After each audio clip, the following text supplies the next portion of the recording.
Hello, and thanks for watching this magical grunge video. This video is going to be talking about my very first spiritual experience when I was 16 years old. And here is the story. All right, so small bit of background about me, not much. At this point in time, this was in 1987, and I didn't really come from a religious or, majorly religious family. It was around, there was religion around from my grandmother, and there was also spirituality around from my parents, but I wasn't really interested in any of it. I just wasn't in that headspace whatsoever. I actually made fun of my parents because they were New Agers, and I thought it was all really stupid. So that's kind of where I was at spiritually. I was pretty much a blank slate. I was pretty sarcastic. I was a skeptic, and I just wasn't inclined to be into this type of thing at all. We'll start with the morning of November 21st, 1987. I'll never ever forget that date. So my dad and I went out to the record store, and I was doing a little bit of early Christmas shopping, and we went to Warehouse Records, and I bought a couple of tapes. I remember very clearly I bought Mechanical Resonance by Tesla, which is still a great album, and I also bought the Ozzy Osbourne Randy Rhoads tribute album on tape. Now, this tape was not bought for me. It was a gift for one of my friends who was he was a neighborhood friend, and he was getting really into Ozzy. And I knew about Ozzy and everything, but I think it was like Ultimate Sin. It was out around that time. So that's the only Ozzy that I knew. And it was fine, but I wasn't that into him. And I think I'd heard Randy play maybe once on the radio, and I heard them announcing, they were releasing this album, and that was it. I didn't know much about him. I mean, I knew he had died in a plane crash, but that's all that I knew. Anyways, on with the story.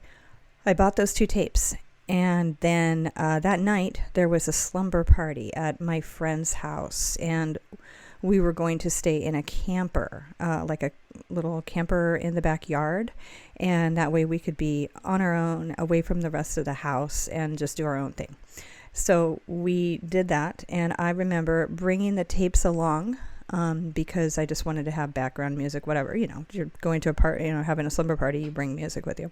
So I did that, and I went to the slumber party that night, and there was pizza and stuff, and then one of the girls that I didn't even know very well, after we had been there for a while, she said she lived across the street from where we were having the party, and she goes, "Oh, I'm bringing a Ouija board over." And I was like, "Oh," and I didn't know anything about Ouija boards. I'd never used one.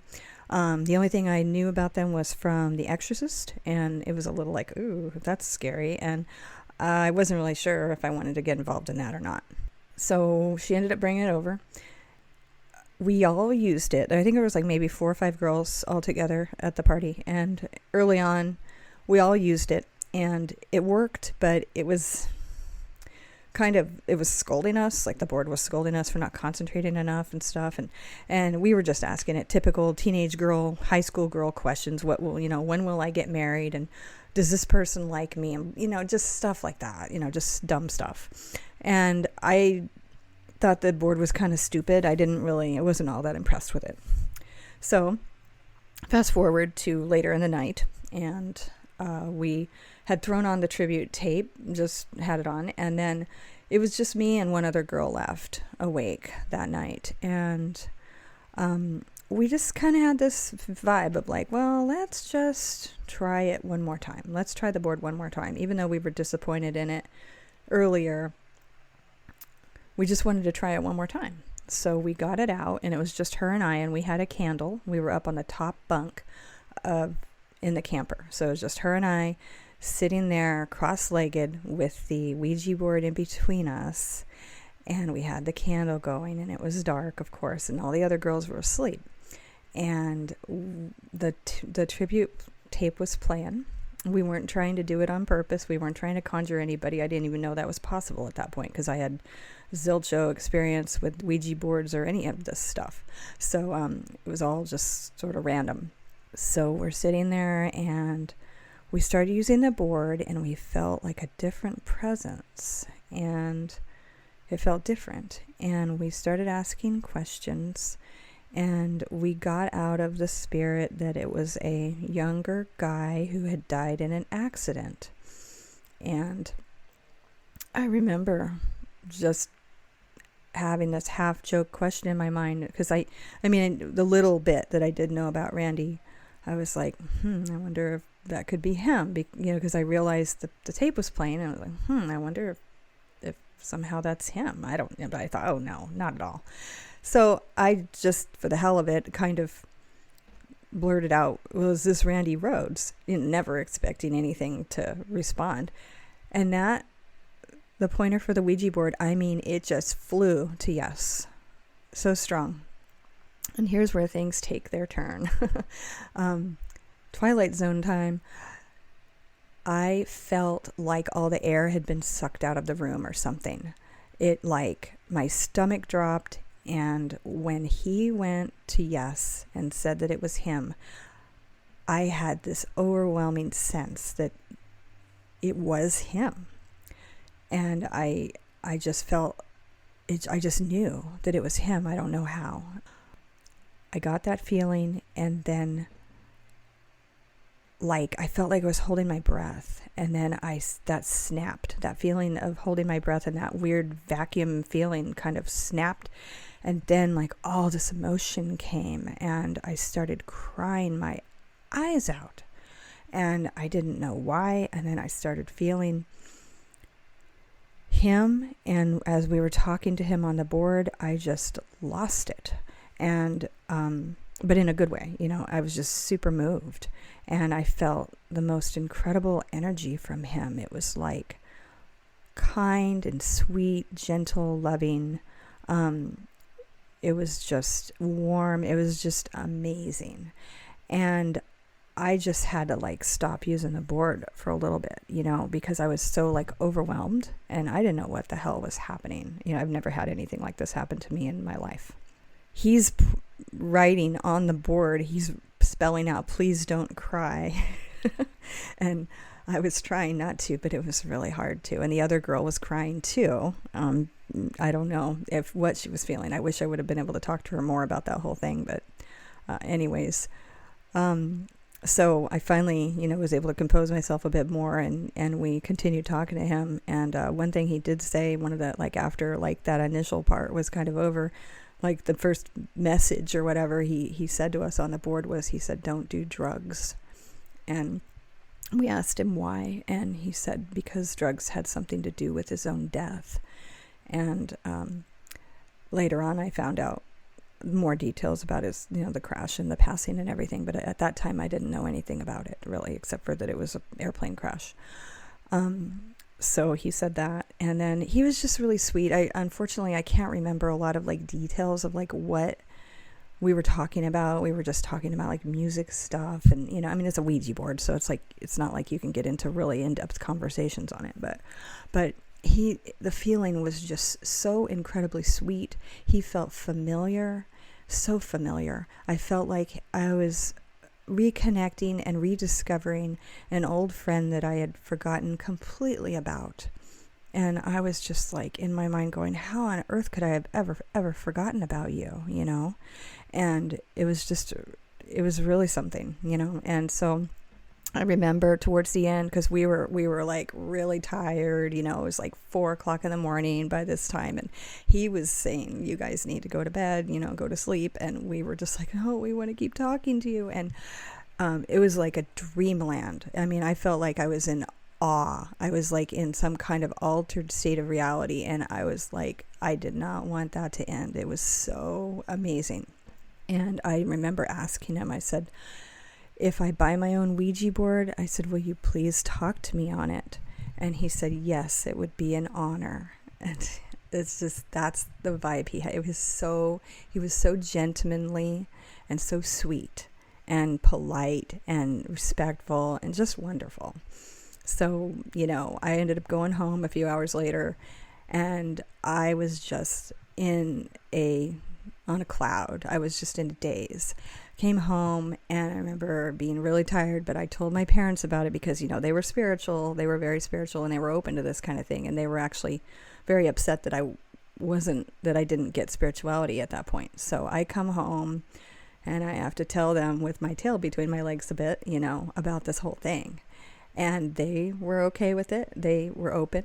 And my dad and stuff was a little concerned when he found out the connection with Ozzy Osbourne, because, back then he had quite a rep. But he said, well, let's just see what happens, basically. He wanted to watch me and see where this went, basically. So I said, hey, he told me that if I bought my own Ouija board, he'd talk to me on it. Can we please get one? And yep, before I knew it, off we went to KB Toy Store, and we got the Ouija board. And so I had a Ouija board, and then I brought it home, and later that day I decided to try it, and I used it on my own, and which you're not supposed to do. So don't do what I did, because I got extremely lucky by getting him. But anyways, I started using it, and I asked for him to come back, and bam, he was back. The same feeling that I had the night before. The same, like, amazing, warm, like, loving, like, feeling. It was back again.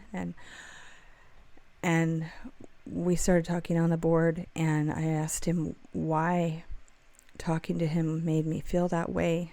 I asked him what was this about, like, what was going on. And he told me that he was a spirit guide for me.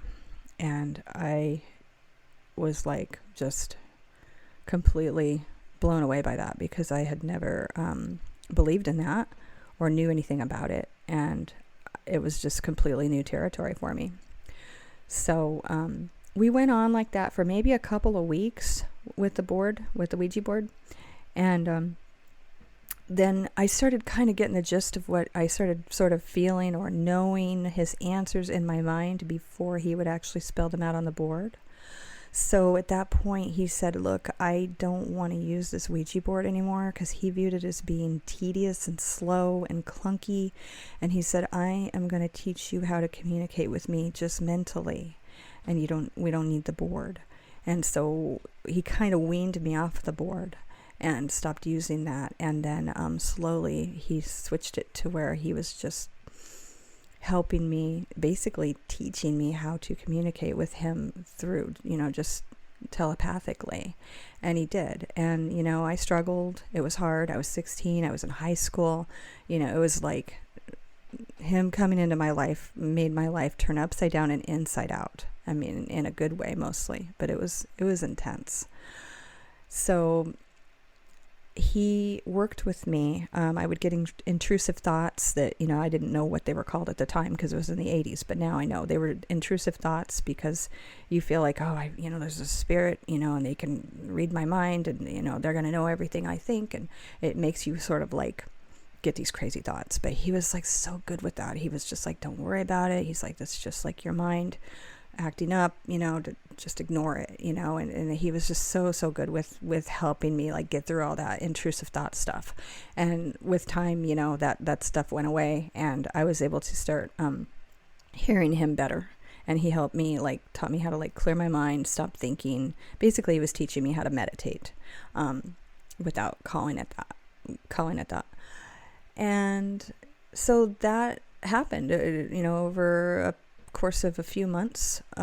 He had basically taught me how to communicate with him, and he was he helped me with a lot of personal things. He was I think we helped each other, really, because I'll tell you what he helped me with, and then I'll talk about what I may have helped him with. He just gave me a lot of like practical real world advice. We didn't talk about guitar stuff. I did try to talk to him about that stuff. At first I tried to talk to him about music stuff, guitar, his life.